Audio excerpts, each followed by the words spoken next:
रात का सन्नाटा ऐसा था मानो जंगल ने सांस लेना बंद कर दिया हो। चांद की किरणें पेड़ों की टहनियों से छनकर जमीन पर बिखर रही थीं, लेकिन रोशनी के बजाय वे एक भयावह छाया बनाती थीं।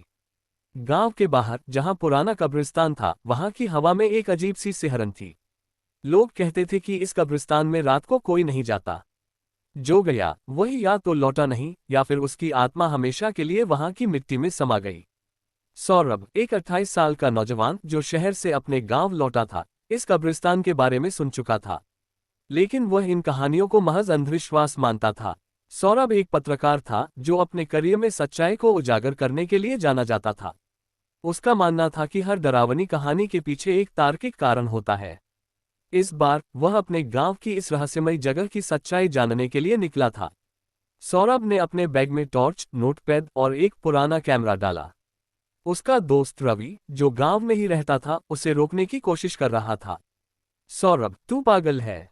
उस कब्रिस्तान में रात को कोई नहीं जाता। लोग कहते हैं वहां भूतों का बसेरा है। रवि ने घबराते हुए कहा। भूत? अरे ये सब बकवास है। मैंने दुनिया भर की कहानियां सुनी हैं। हर बार कोई न कोई वैज्ञानिक कारण निकलता है। सौरभ ने हंसते हुए जवाब दिया। ठीक है, लेकिन अगर कुछ हुआ तो मुझे मत कहना कि मैंने चेतावनी नहीं दी, रवि ने हार मानते हुए कहा। रात के 11 बजे सौरभ कब्रिस्तान की ओर चल पड़ा। गांव की गलियां सुनसान थीं। केवल कुत्तों की भौंकने की आवाजें और हवा के झोंकों का शोर सुनाई दे रहा था। कब्रिस्तान का प्रवेश द्वार पुराना और जंग खाया हुआ था। सौरभ ने टॉर्च जलाकर अंदर कदम रखा। कब्रें पुरानी थीं, कुछ टूटी फूटी, कुछ पर घास फूस उगाई थी। उसने अपने कैमरे से तस्वीरें लेना शुरू किया। तभी उसकी नज़र एक कब्र पर पड़ी। उस पर लिखा था, सौरभ शर्मा, मृत्यु 15 अगस्त 2025।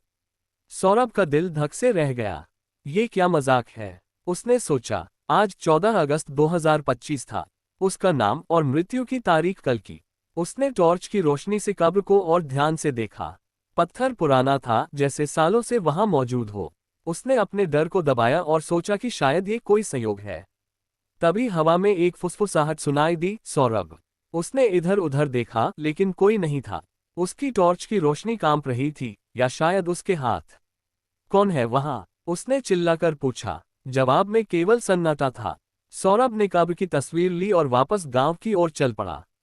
उसका दिमाग सवालों से भरा था। क्या ये कोई शरारत थी, या कोई उसे डराने की कोशिश कर रहा था?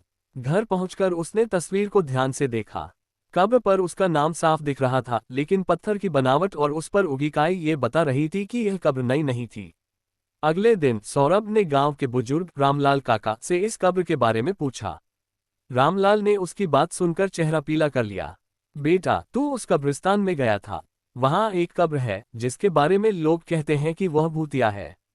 उस पर जो भी नाम लिखा होता है वह व्यक्ति जल्दी ही मर जाता है। काका, ये सब बकवास है। कोई तो होगा जो ये सब कर रहा है, सौरभ ने तर्क दिया। तू समझता नहीं सौरभ, वह कब्र कोई साधारण कब्र नहीं है। कहते हैं उसमें एक आत्मा बसती है जो अपने बदले की तलाश में है, रामलाल ने गंभीर स्वर में कहा। सौरभ ने इस बात को नकार दिया, लेकिन उसके मन में एक अजीब सी बेचैनी थी। उस रात जब वह अपने कमरे में सोने की कोशिश कर रहा था, उसे फिर वही फुसफुसाहट सुनाई दी, सौरभ, तुम मेरे हो। उसने बत्ती जलाई, लेकिन कमरे में कोई नहीं था। खिड़की खुली थी और बाहर से ठंडी हवा आ रही थी। उसने खिड़की बंद की और सोने की कोशिश की, लेकिन नींद उससे कोसों दूर थी। 15 अगस्त की सुबह सौरभ ने फैसला किया कि वह कब्रिस्तान वापस जाएगा। इस बार वह अपने साथ रवि को भी ले गया। रवि अनमने मन से साथ गया, लेकिन सौरभ का हौसला देखकर वह चुप रहा। दिन के उजाले में कब्रिस्तान कम डरावना लग रहा था, लेकिन उस कब्र पर सौरभ का नाम अब भी लिखा था।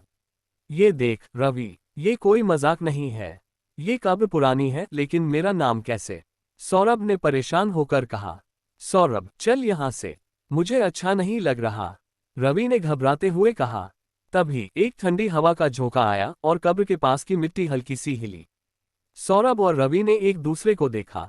क्या था वो? रवि ने कांपते स्वर में पूछा। शायद हवा, सौरभ ने कहा, लेकिन उसका मन उसे कुछ और बता रहा था। उसी रात सौरभ को एक भयानक सपना आया।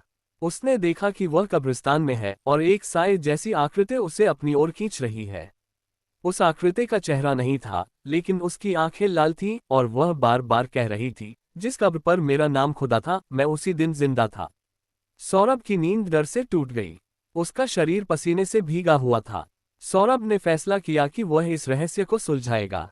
उसने गांव के पुजारी पंडित श्यामलाल से संपर्क किया। पंडित जी ने बताया कि कई साल पहले एक व्यक्ति जिसका नाम सौरभ था, उस कब्रिस्तान में मरा था। वह एक तांत्रिक था जिसने गांव वालों को डराने के लिए काले जादू का सहारा लिया था। गांव वालों ने उसे जिंदा दफना दिया था और तब से उसकी आत्मा उस कब्र में भटक रही है।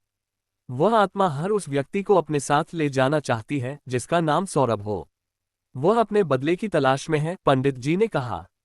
तो इसका मतलब मैं उसका अगला शिकार हूं? सौरभ ने डरते हुए पूछा। हाँ, लेकिन इसका एक उपाय है। तुम्हें उस कब्र को खोदना होगा और उस आत्मा को मुक्ति देनी होगी। सौरभ, रवि और पंडित जी रात को कब्रिस्तान गए। पंडित जी ने मंत्र पढ़ना शुरू किया और सौरभ ने कब्र खोदनी शुरू की। जैसे ही कब्र खुली, एक भयानक चीख गूंजी। एक काला साया कब्र से बाहर निकला और सौरभ की ओर बढ़ा। पंडित जी ने मंत्र तेज किए और सौरभ ने हिम्मत जुटाकर उस साये का सामना किया। तूने मुझे क्यों मारा? साये ने चीखते हुए पूछा। मैंने कुछ नहीं किया, मैं वो सौरभ नहीं हूं, सौरभ ने जवाब दिया। पंडित जी ने एक पवित्र ताबीज साये की ओर फेंका और वह साया चीखते हुए गायब हो गया। कब्र में केवल हड्डियां थीं जिन्हें पंडित जी ने पवित्र अग्नि में जलाया। सौरभ की जान बच गई, लेकिन उस रात के बाद वह कभी कब्रिस्तान की ओर नहीं गया।